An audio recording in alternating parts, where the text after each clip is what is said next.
पानीपत के red light चौक पर कांग्रेस कार्यालय के बाहर कांग्रेसी नेताओं ने सरकार के खिलाफ जमकर नारेबाजी करते हुए केंद्र सरकार द्वारा लाए गए 3 अध्यादेशों के खिलाफ जमकर नारेबाजी करते हुए कहा कि सरकार यह अध्यादेश किसानों के हक में नहीं लेकर आई है, जिसके चलते आज कांग्रेसी कार्यकर्ता लगातार जीटी रोड पर सरकार के खिलाफ जमकर नारेबाजी कर रहे हैं, जिसके चलते जीटी रोड पर जाम की स्थिति बन गई। वहीं पूर्व मंत्री विजेंद्र कादियान ने कहा कि सरकार के इस अध्यादेश के खिलाफ कांग्रेस लगातार अपनी आवाज़ बुलंद करती रहेगी। इसको लेकर आज उपायुक्त के माध्यम से एक ज्ञापन भी सरकार को सौंपा जाएगा। विवेक बंसल जी ज्ञापन देने के लिए उनके नेतृत्व में हमारे सब साथी इकट्ठे हुए हैं और कांग्रेस पार्टी हाईकमांड का फैसला है कि आज सभी जिलों में जिला स्तर पर ज्ञापन राष्ट्रपति जी को दिए जाएंगे डीसी के माध्यम से, ताकि जो ये अध्यादेश इसके अंदर की सरकार जो 3 लेकर के आई, इनके खिलाफ तुरंत प्रभाव से इनको ख़त्म किया जाए और किसानों के साथ जो जाति की जा रही है उसको ना करके किसानों की भलाई के लिए कदम उठाए जाएं। इस बात को लेकर के अभी डीसी साहब को ज्ञापन सौंपेंगे और ये ज्ञापन हमारे प्रभारी श्री विवेक बंसल जी के नेतृत्व में सौंपा जाएगा। विजेंद्र सिंह कादियान, एक्स मिनिस्टर, जिला कोऑर्डिनेटर पानीपत। अरे यार, के बाद पहले पूरे हरियाणा में प्रदर्शन हो रहा है, उसको आप किस नज़र से देखते हो, क्या कहना चाह रहे हैं? देखिए, ये आगाज है, मैंने जैसा कहा ये आगाज है, आगे आगे देखिए होता है क्या है। अभी तो ये इब्तिदा है। इस सरकार की असफलताओं का हम पूरे दिल्ली में सुनते थे।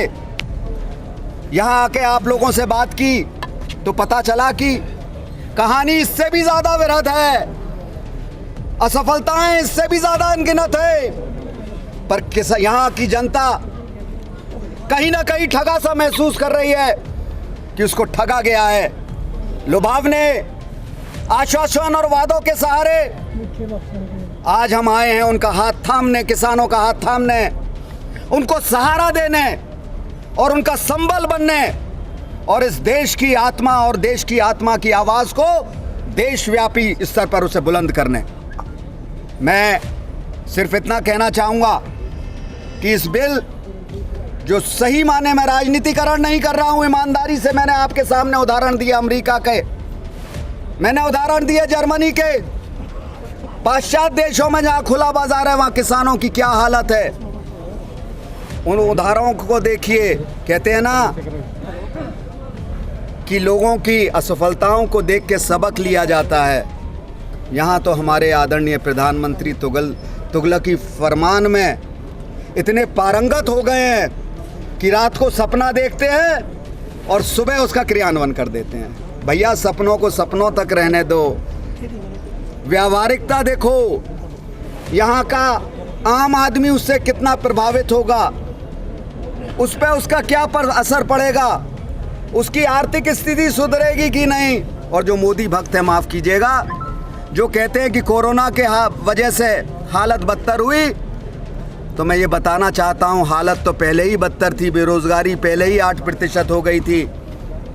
और जर्मनी का उदाहरण है जहाँ मात्र लॉकडाउन 1 महीने लगा, यहाँ आपने लॉकडाउन जितनी सख्ती से, क्योंकि आपको ज्ञान नहीं था, आपने पूरी आर्थिक व्यवस्था को नेस्तनाबूद कर दिया। जर्मनी में आज उनकी आर्थिक संभावनाएं इतनी प्रबल हैं। वियतनाम को देख लीजिए, ताइवान को देख लीजिए, फिनलैंड को देख लीजिए, स्विट्जरलैंड को देख लीजिए। छोटे छोटे देश हैं, उनका क्या प्रबंधन रहा है कोरोना का और किस तरीके से उभरे हैं। पर हमारे आदरणीय, क्या कहूँ उनको सिर्फ और सिर्फ संवाद करना आता है, एक तरफी है वो भी। सिर्फ बड़ी बड़ी बातें करने आती हैं, जुमलेबाजी करनी आती हैं।